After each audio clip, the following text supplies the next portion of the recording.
are South Asian Indian authors, majority, and from South Asian context they'll be, and they will relate it to our problems: casteism, sati, Hinduism, then dowry, all those issues that are there, Hindu religious festivals that are there, and nationalism, fundamentalism. That nationalism, fundamentalism means what? One religion saying that this particular ideology should be the one. Now we have the RSS issue that are there.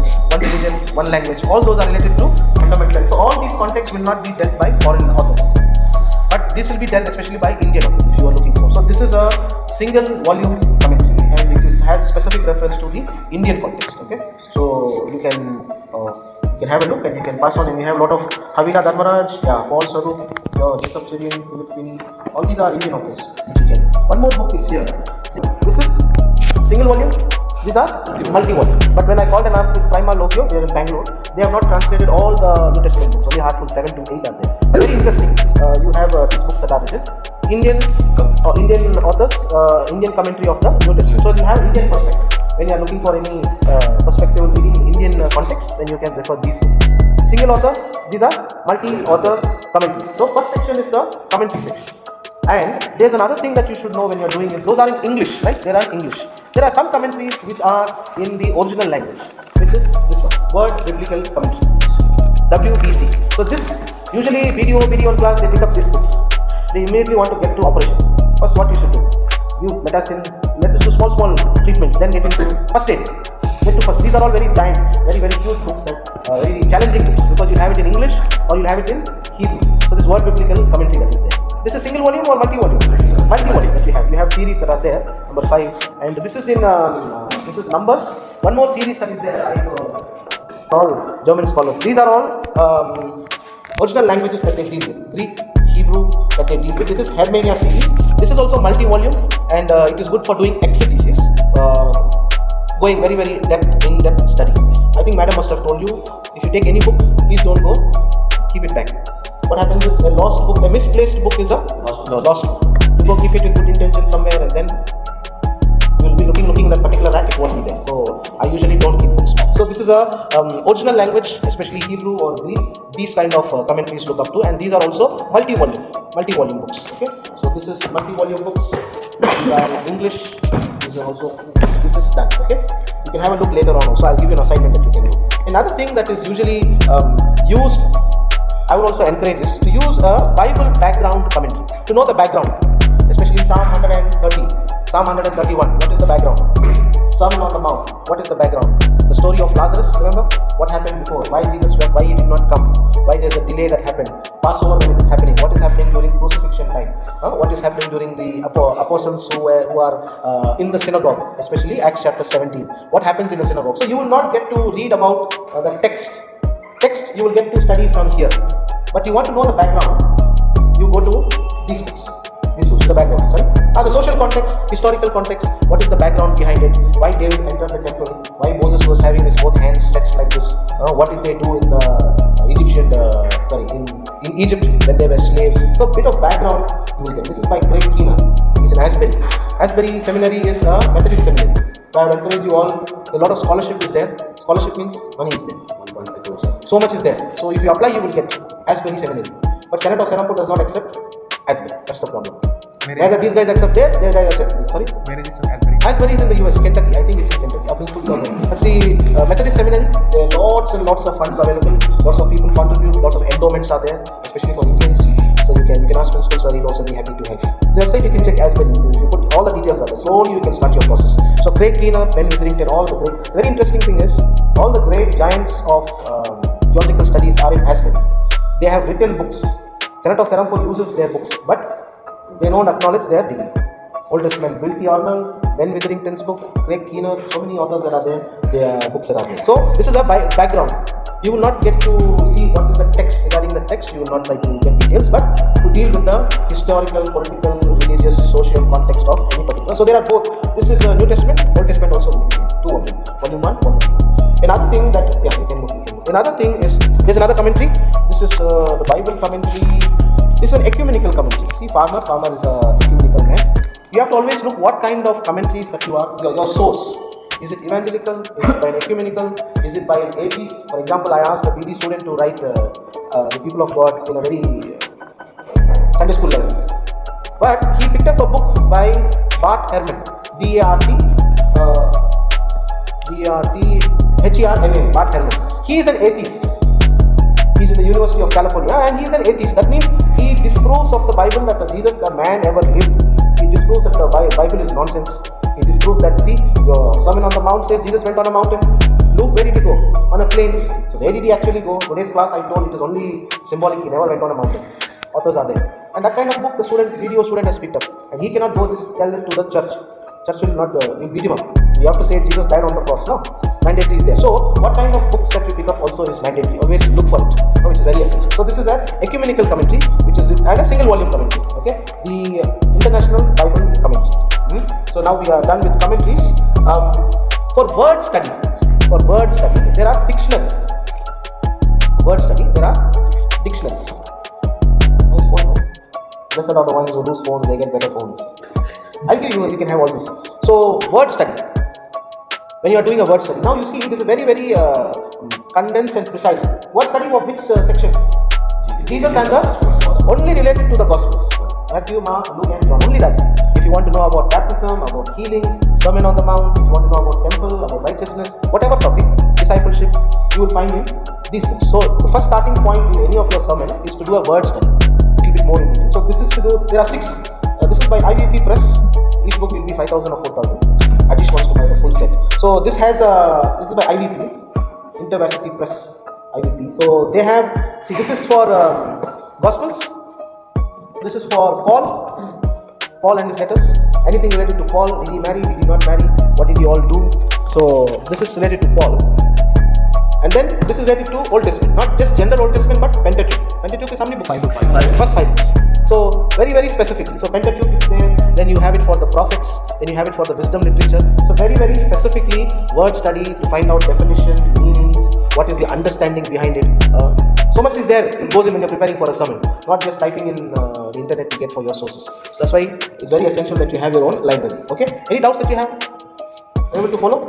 And there are some more commentaries that our library has. This is another commentary by Tyndale, Old Testament commentary. This also is multi-volume. And we have Bible Speaks Today. This also is multi-volume. Some will be very pastoral in nature, in sense to prepare for sermon. Now remember, we are not doing exegesis technically, how we have done for the authorship date. You all know when we become pastors, we are going to be the spiritual heads of the church. We are going to be the spiritual mouthpiece of the church. And we have to be giving words of comfort. Jesus' ministry was what? Compassion ministry, no? The irony is, irony means the sad part is, the ones who do not have compassion are going to be the ones joining the compassion ministry. I spoken to students in our colleges, sir, why should I love the other guy? No need, there's no need, no point, there's no room to love the other person because he's not good to me. If Jesus does the same, means one case, yeah. But we are in the compassion ministry and we need to be very mindful. So this is also a series, multi-volume series. Some commentaries will be very technical. Technical, if you want, you will go to these books. Technical in terms of authorship. They're very critical. These are all German scholars. They do. If it is not there in the text, it's not there in the text. That kind of. But if you look at authors from these kind of books, they are much more a little bit evangelical. But the church needs evangelistic preaching. Church needs evangelists. On a Sunday morning, you cannot be very critical. You cannot be you cannot be a reformer. You can't be a politician on a Sunday morning service. People will come with needs, wants. There is fighting in the house, wife and husband. The daughter has run away. My maid's daughter ran away yesterday. So they will come to church. Can I find solace? Solace means comfort. There is tension that is there, financial issue is there. Wife is coming to say with prayer that my husband is a drunkard. The parents come to say the children are not listening, they are on their own, very disobedient. So financial issue, immoral issue, so many things are there. People come with a lot of burden. That's the time you cannot be like, I want to be a revolutionist. I want to be a very outright ecumenical guy and not want to show love and compassion. So it is always good that you pick up very church-related books. So these are very little bit more filtered, not very technical books. Able to follow? Okay, yeah. You have to do an assignment. That's what I am. And this is also a commentary, New Interpreter's Bible Commentary, another commentary that is there, which has a lot of details. Some commentaries are very old, but at the same time very standard. Like how we have the Jerome. Have you seen Jerome? Jerome commentary? Yes. Jerome Bible Commentary. This is a very, very standard. Leonard usually encourages students to get one. It's an old one. The new one that has come, the circular came to the bookstore. I will try to let you know. So this is Jerome Bible Commentary. Here also you have good resources to look for, good insights for your sermon preaching. Multi-volume, single volume. Oh, single volume. Single volume means only one volume, both Old Testament and New Testament, but it is very, very condensed, precise. Some are very, very old, but it still has relevance to the current day context. So this is Jerome Bible Commentary. Now, done with commentaries, I want to also encourage you all to look at maps. Map. How far is the distance between Jerusalem and Galilee? What does the Jerusalem temple look like? Jesus whipped the people in the marketplace. Now, in the temple, where will be the marketplace? You might want to know a little bit more details that you want to add on. So, encourage you to get a map. They are available online. It is available. Paul's journey from Tarsus to Ephesus to Corinth, that he travels and he goes. How the gospel travels. So, maps. Where is the Qumran community? They were in Jerusalem and then they moved to which place? Which side? Dead Sea.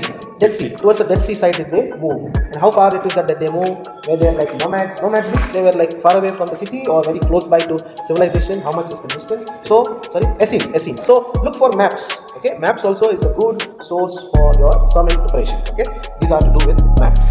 Now I want to go to a word study that happens. Word studies happen by TDOT. That means Theological Dictionary of the Old Testament. TDNT. So TDOT is here. TDNT is this. TDNT. These two books. Okay, Theological Dictionary of the Old Testament and Theological Dictionary of the New Testament. Suppose if you are doing your Greek studies, Hebrew studies, you will be using these books to get to know details. For this, you need to know the language, because in dictionary, especially if you are in this dictionary, if you are there, this dictionary, if you want to know about Sadducees, well, you go to S, right? S, then A. You know how to look at dictionaries? Alphabetical, then the second alphabet. For this, you should know your language, because this does not have S, A and all. You only have alpha, beta, gamma, epsilon, those alphabets. The dictionary is also in English. If you are not comfortable with the original language, word study you can do in English. But words, what did I pick up? This is also in this also has mem, nun, colem. Okay, let's pick up on this side. I not use this. So this also is in Hebrew language. Word study. Word studies will go for specific words that you want to look at. Interpreters, I think we spoke about. It's also multi-volume and detailed information, especially relating it to the church, relating to the tradition. At the same time, very, very expository in nature. Okay, this is to do with interpreters. A couple of things that I have. What is the difference between a concordance? See, concordance. Can you see? In your syllabus also you have concordance. This is also concordance, and then this is a New Testament concordance. Yes. So concordance means what is? If you're looking for a word called love. Yeah, Strong's here. I think this is exhaustive concordance. This is English one. Strong's concordance is for English. Not Strong's. That is you will find it somewhere. Put to practice. For example, if you are this concordance usually have numbers. For example, you see. Can you see numbers? This side. So technically, all the words in the Bible have numbers.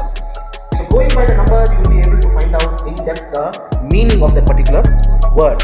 Not only in terms of meaning, where all it is represented. That's the good term to say. Where all it is represented. For example, love from Matthew to Revelation, Genesis to Revelation, the aspect of love that is there in the Bible, only in the Bible. So if you just look at a concordancy, for example, you see a particular word and then it starts off with Matthew, Mark. If you look around, then you will get to know how a concordance is. Even this also is a concordance. For example, this is Old Testament. See, Old Testament, beginning of the word Ebed. Genesis, that is New Testament. This is Old Testament. So, kaha Ebed hai? Genesis, Exodus, 2 Samuel, where all it is mentioned. Ebed means, I think, servant. Yesterday's Bible study. Yeah, Ebed. Sorry? Yeah, at the end. Yeah, you can just pass on. Let's see. Some good study Bibles, if you look at the back, they will have concordance. So, concordance means, not our small study Bible, good study Bible. In this also. Is there? Yes. Oh. Last. See, this is a good. Which version is this? NRSV. Older. Okay.